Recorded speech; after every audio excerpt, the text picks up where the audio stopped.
చండి నేను వస్తాను. అలాగే శివాని. ఆంటీ. జై గురుదత్త. అందరూ ఎలా ఉన్నారు? మీరందరూ ఈ భగవద్గీత క్యాంపుకు వచ్చినందుకు చాలా సంతోషం. మరి ముందుగా ప్రార్థనతో మొదలు పెడదామా? వసుదేవ సుతం దేవం కంసచాణూరమర్దనం దేవకీ పరమానందం కృష్ణం వందే జగద్గురుం మూకం కరోతి వాచాలం పంగుం లంఘయతే గిరిం యత్కృపాతమహం వందే పరమానందమాధవం. ఓం సహనావతు సహనౌ భునక్తు సహ వీర్యం కరవావహై తేజస్వినావధీతమస్తు మా విద్విషావహై. ఓం శాంతి శాంతి శాంతి. హరి ఓం. శ్రీ గురుభ్యో నమః. హరి ఓం. May I come in please? ఎవరమ్మా నువ్వు? ఈ అమ్మాయి పేరు శివాని అండి. మా ఇంటికి దగ్గరలోనే ఉంటుంది. మన కార్యక్రమాల మీద ఇంట్రెస్ట్ కనబరిస్తే నేనే రమ్మని పిలిచాను. అలాగా, చాలా సంతోషం. రా అమ్మ శివాని, వచ్చి కూర్చో. క్లాసు ఇప్పుడే మొదలు పెడుతున్నాం.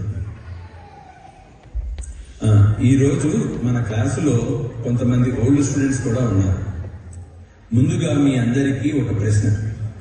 భగవద్గీత గురించి ఆలోచించినప్పుడు మీకు గుర్తుకు వచ్చే మొదటి దృశ్యం ఏమిటి? ఎవరైనా చెప్పగలరా? నేను చెప్తాను సార్. కృష్ణుడు అర్జునుడు ఒక రథం మీద కూర్చొని ఉన్నారు. చుట్టూ యుద్ధ భూమి, సైనికులు కనిపిస్తున్నారు. కృష్ణుడు అర్జునుడికి ఎదురు చెప్తున్నట్టుగా ఉంటుంది. అవును, అర్జునుడు ఏమి అడిగారు? కృష్ణుడు ఏమి చెప్పారు? తాను యుద్ధం చేసేది తన తాత, గురువు ఇంకా బంధువులతో అని తెలిసి అర్జునుడు యుద్ధం చేయలేనంటాడు. అప్పుడు శ్రీకృష్ణుడు అర్జునుడికి తన యొక్క ధర్మాన్ని, కర్తవ్యాన్ని భగవద్గీతలో చెప్తాడు.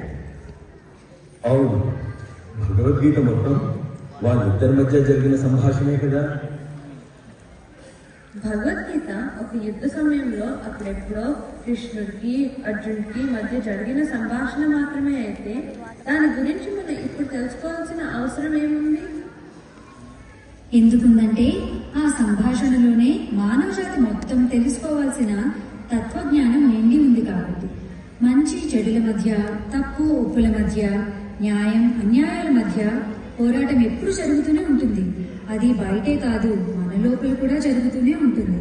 దానిని ఎలా ఎదుర్కోవాలో, ఎలా మనుగడ సాధించాలో గీత మనకి నేర్పుతుంది. ఒప్పుకుంటావా? మీరు చెప్తే తెలుస్తుంది.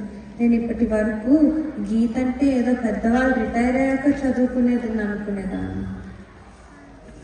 పెద్దవాళ్ళే కాదు, పెద్ద పెద్ద వాళ్ళల్లో కూడా గీత నుంచి పాఠాలు నేర్చుకున్న వాళ్ళు, దానివల్ల ప్రభావితమైన వాళ్ళు ఎంతో మంది ఉన్నారు తెలుసా.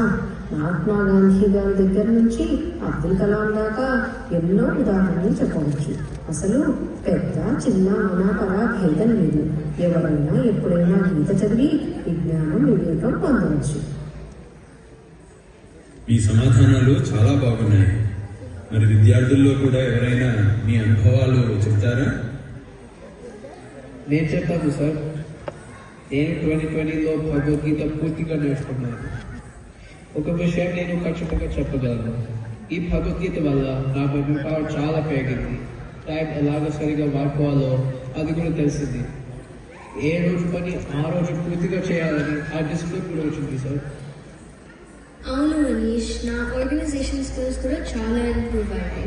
స్కూల్ వర్క్లో కూడా ఈ స్కిల్స్ అని చాలా ఉపయోగపడుతున్నాయి. పిల్లలకే కాదు సాధన, పెద్దవాళ్ళకు కూడా ఆ స్కిల్స్ అన్ని ఉద్యోగాలలో బాగా ఉపయోగపడుతున్నాయి. మీకు గీత నేర్చుకోవడం అనేక రకాలుగా ఉపయోగపడినందుకు, దాని గురించి మీరు మాట్లాడినందుకు చాలా సంతోషం. ఇప్పుడు ఒక పని చేద్దాం. మీలో గీత నేర్చుకున్న లేదా నేర్చుకుంటున్న వాళ్ళలో కొందరు ఒకరొకరుగా మీకు నచ్చిన ఒక శ్లోకం చదివి అది ఎందుకు నచ్చిందో కొద్ది మాటల్లో చెప్పండి. సరేనా? నేను చెప్తాను సార్. ఉద్ధరేదాత్మనాత్మానం నాత్మానం